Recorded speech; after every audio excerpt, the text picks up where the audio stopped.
Et c'est comme ça que finalement, l'Égypte s'est retrouvée pratiquement avec, il y en a encore aujourd'hui beaucoup, mais la grande majorité des Égyptiens ne sont plus de couleur noire, parce que l'origine des Égyptiens d'aujourd'hui vient d'autres peuples, d'autres endroits, que Sancherib va déporter jusqu'en Égypte, de manière à ce que tous les peuples soient déracinés de leur source première, afin d'affaiblir leur identité.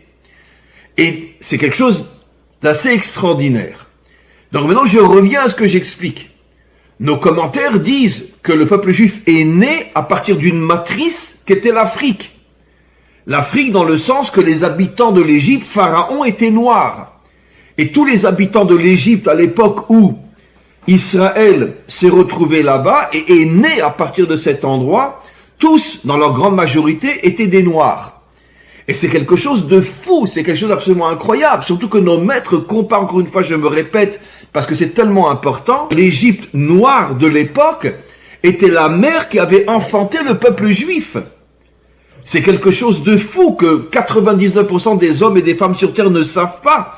Et j'oserais presque dire même à l'intérieur de notre peuple, très peu comprennent cette histoire absolument incroyable que finalement, c'est d'une certaine manière la race noire qui a engendré le peuple juif. C'est quelque chose de fou. Et qui confirme de plus en plus ce que j'expliquais déjà dans mes 2 premiers cours, le lien inimaginable qu'il y a entre Israël et les Africains, et qui va se renforcer de plus en plus et qui va se révéler dans toute sa puissance au moment de la délivrance finale. Vous comprenez pourquoi la première chose que Moshe a fait lorsqu'il a dû quitter l'Égypte, il est resté sur le continent africain, il est descendu donc vers le centre ou vers le sud de l'Afrique, et il s'est marié avec une Africaine. Sa première épouse qui l'a accompagné jusqu'à la fin de sa vie était une Africaine.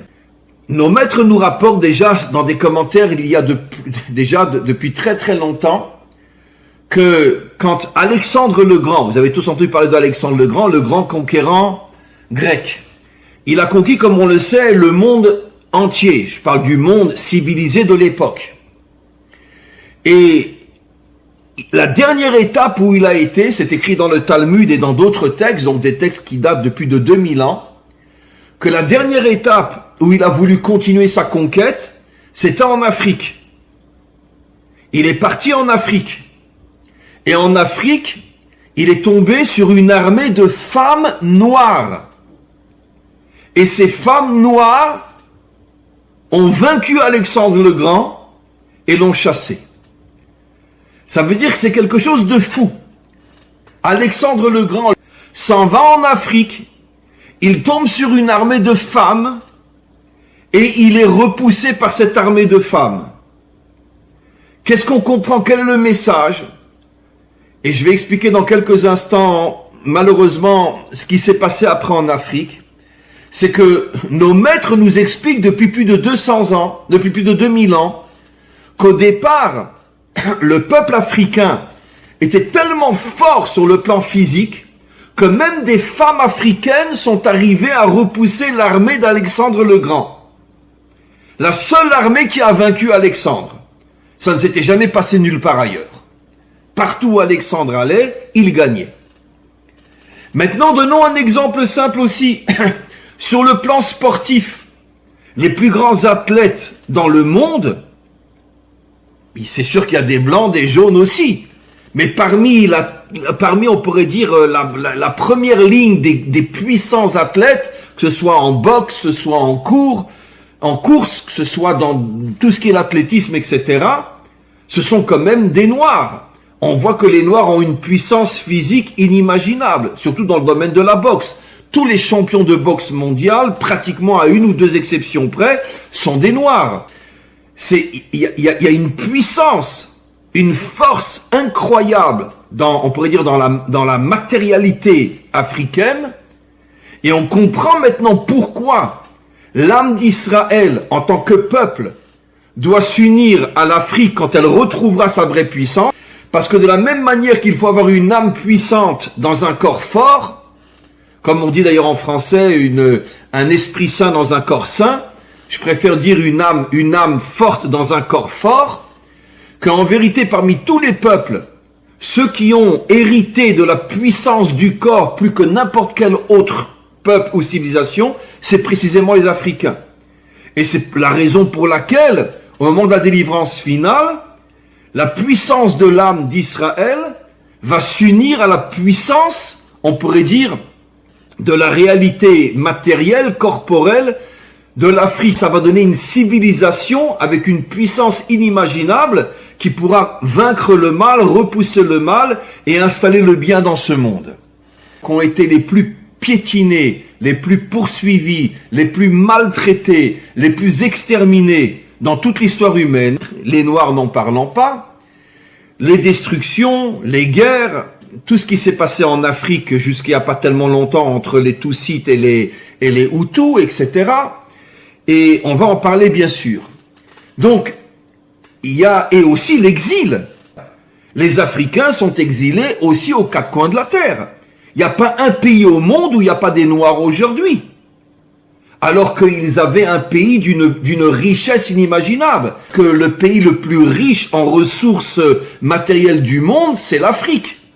Il y a tout là-bas. Il y a le diamant, il y a l'or, il y a des minéraux, il y a une richesse inimaginable. Qu'est-ce qui s'est passé?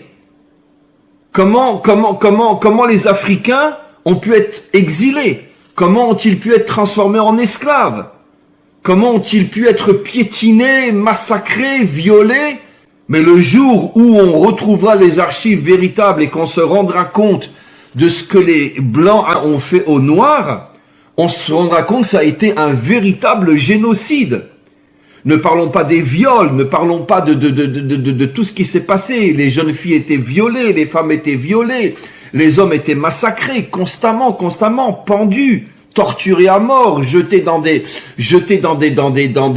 trous dans lesquels on leur donnait pas à manger et ils mouraient de faim s'ils osaient lever le nez contre le maître. Parce que malheureusement, ça fait pas si longtemps que ça. L'exil, l'humiliation, le racisme, les massacres, la transformation en exil, la transformation en esclave. Mais c'est pas par hasard, puisque Moshe a épousé une africaine, puisque le peuple juif est né en Afrique, puisque comme je l'ai expliqué à cette époque-là, tous les Égyptiens étaient noirs, c'était avant la transportation de population d'un pays à un autre. Donc, qu'est-ce qui s'est passé?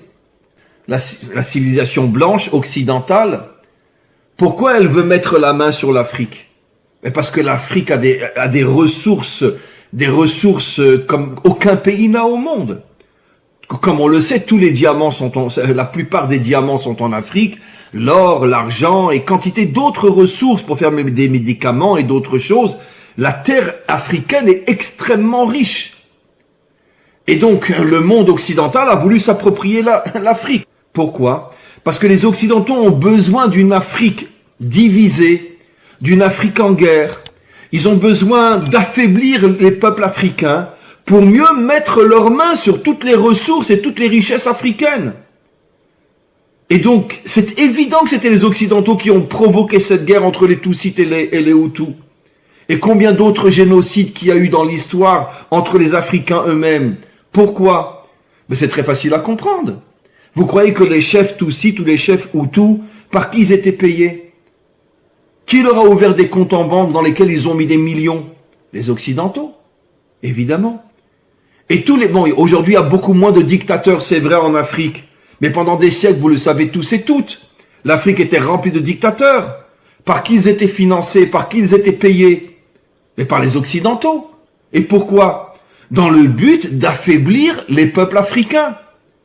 Et pourquoi? Dans le but de les affaiblir afin de pouvoir après piquer, prendre toutes leurs ressources. Et on sait très bien qu'à chaque fois qu'on expérimente un nouveau vaccin dans l'OMS, d'accord, qui c'est qu'on prend comme cobaye?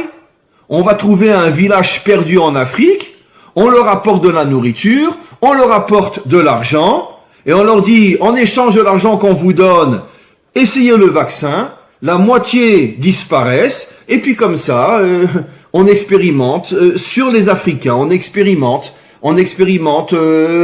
tous les nouveaux médicaments. C'est la grande ressource de cobaye du monde occidental.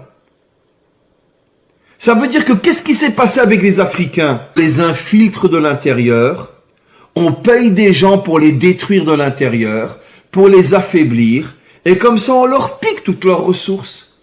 C'est la meilleure manière de voler quelqu'un, en l'affaiblissant, qu'il n'arrive plus à se protéger. Qui est le modèle de la délivrance finale au niveau des nations?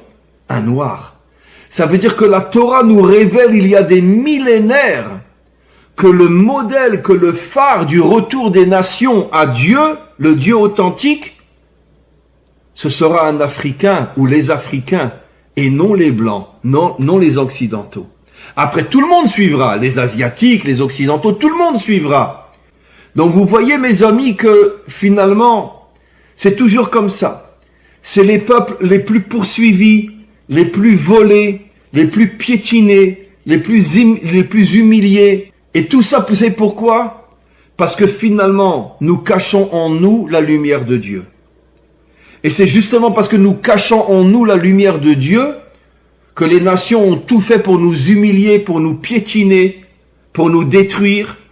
Mais finalement, au moment de la délivrance finale, cette lumière va se dévoiler, va se réveiller, et les Africains qui seront au-dessus de toutes les nations. Et vous verrez que cette chose-là se réalisera